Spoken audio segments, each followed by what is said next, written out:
पलायन को सबसे बड़ा मुद्दा? सबसे बड़ा मुद्दा है, मैंने बनाया है और आपको दावे के साथ कह रहा हूं कि बिहार में इससे बड़ा मुद्दा कुछ भी नहीं है, क्योंकि कोई ऐसा परिवार नहीं है जो पलायन से के दर से पीड़ित नहीं है। गरीब का बच्चा मजदूरी करने जा रहा है, कई लोगों को लगता है पलायन तो गरीब आदमी करता है। अरे नहीं, गरीब का बच्चा तो पलायन कर ही रहा है मजदूरी करने के लिए। जो मध्यम वर्गीय परिवार है उनके बच्चे भी पढ़ने के लिए बाहर जा रहे हैं, जो अच्छे घर के लोग हैं वो भी इलाज के लिए बाहर जा रहे हैं, नौकरी के लिए बाहर जा रहे हैं, बिजनेस के लिए बाहर जा रहे हैं। कौन ऐसा परिवार है बिहार में जहां से लोग पलायन नहीं कर रहे हैं? आप सुनिए, वो केवल बिहार में थोड़ी नहीं, बिहार में सबसे ज्यादा है ना भाई। वहाँ केरल का भी तो बच्चा दिल्ली पढ़ने आता है ना, इलाज करवाने आता है ना। अलग अलग राज्यों के लोग जाते हैं। किसने कह दिया? बेहतर सुविधाओं, किसने आपको कह दिया? बेहतर नहीं, आप दिल्ली यूनिवर्सिटी का आंकड़ा निकालिए और उसमें देखिए कि उसमें केरल के बच्चे कितने हैं और बिहार के बच्चे कितने हैं। आप कह रहे हैं परसेंटेज बिहार का ज्यादा है। आप एम्स का आंकड़ा निकालिए और देखिए कि वहां इलाज कराने वाले केरल तमिलनाडु के कितने हैं और बिहार के कितने हैं।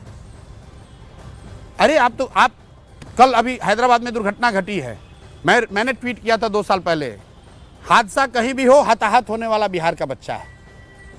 फैक्ट्री में बम फटा है हैदराबाद में, लेकिन शोक मन रहा है बिहार में, लोगों का दिल जल रहा है बिहार में, क्योंकि बिहार के बच्चे वहां मारे गए हैं, उसमें कोई दूसरा नहीं।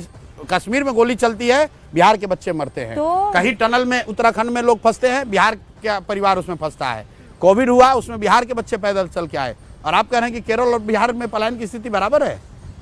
तो पलायन आपका सबसे बड़ा मुद्दा है? सबसे बड़ा मुद्दा, और इतना बड़ा मुद्दा है कि डर के मारे ये सब ढोंगी जितने हैं, सम्राट चौधरी जैसे बेवकूफ लोग, ये सब अब कह रहा है। सम्राट चौधरी अभी कहा उस आदमी ने कि अगले 5 साल में हम लोग पलायन जितने लोग गए हैं उसको वापस लाएंगे।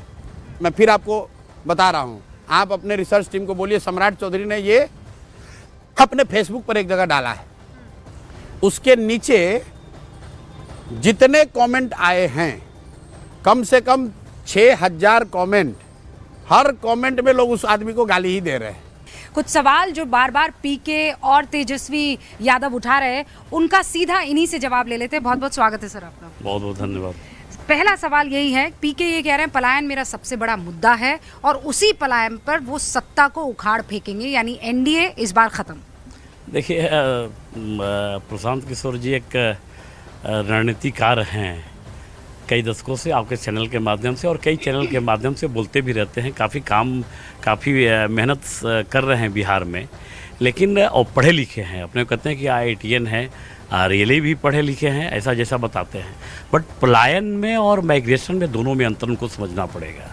और बिहार की जो स्थिति है, 14 करोड़ पॉपुलेशन में इतने डेंसेस पॉपुलेशन में काम करना, जहाँ की टोटल पॉपुलेशन का 60% लोग 40 साल के कम उम्र के हैं, ये भी उनको डेटा रखना चाहिए। क्योंकि डेटा के माहिर हैं, वो डेटा से ही अपना राजनीति कैरियर शुरू किए हैं और डेटा पे ही आज भी काम कर रहे हैं। वो डेटा पे पलायन खत्म कर देंगे, उनके पास ऐसा जादू की छड़ी है कि वो पलायन खत्म करें। मेरा मानना है कि पलायन रोकने के लिए, और जब से माननीय मुख्यमंत्री आदरणीय नीतीश कुमार के नेतृत्व में सरकार बनी है 2005 में, तब से आज तक वो पलायन के लिए और बच्चों को रोजगार के लिए जितना काम किए हैं, हमको नहीं लगता है कि देश का कोई ऐसा राज्य हो जो किया हो।